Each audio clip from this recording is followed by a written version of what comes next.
10th 11th 12th வர இந்த வந்துட்டு இம்பார்ட்டண்டான கொஷின் பேப்பரில் உள்ள கொஷின்ஸ். சரிங்களா? என்ன கொஷின்னா வாய்ஸ்.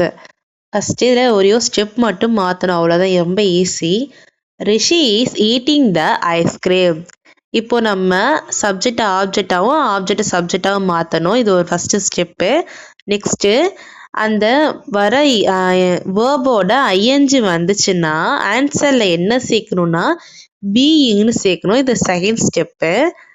அந்த ஈட்டுன்னு ப்ரெசன்ட் டென்ஸில் வந்துச்சுன்னா பக்கத்தில் வந்துட்டு இஸ் போடணும்.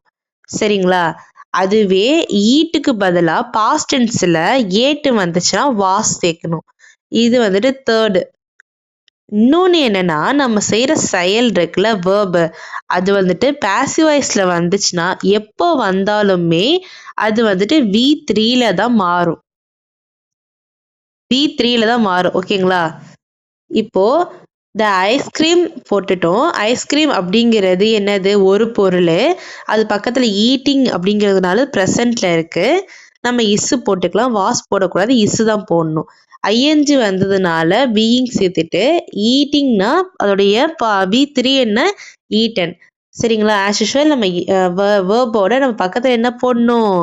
பை போடணுமா? பை போட்டதுக்கு அப்புறமா ஃபஸ்ட்டு என்ன இருக்குது? ரிஷி. இந்த மாதிரி நேம் வந்துச்சுன்னா, ஸ்டார்டிங்கில் நேம் வந்துச்சுன்னா நம்ம அந்த நேம் தான் லாஸ்ட்லேயே கொடுக்கணும். சரிங்களா? நெக்ஸ்ட் கொஸ்டின் பார்க்கலாம்.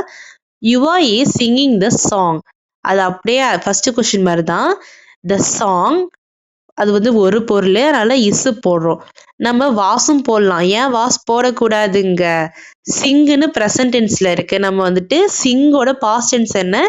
சாங். சாங் வந்துச்சுன்னா நம்ம சிங்குலர் வாஸ் போடலாம். ஆனால் அங்கே என்ன இருக்குது? சிங்கு தான் இருக்குது. அப்போ என்ன பண்ணணும்னா இஸ்ஸு போடணும். ஐஎன்ஜி வந்ததுனால பீயிங் போட்டுக்கலாம். சிங்கோடைய வேர்ப் 3 என்ன? சங். ஓகேவா? Sung by Yuva.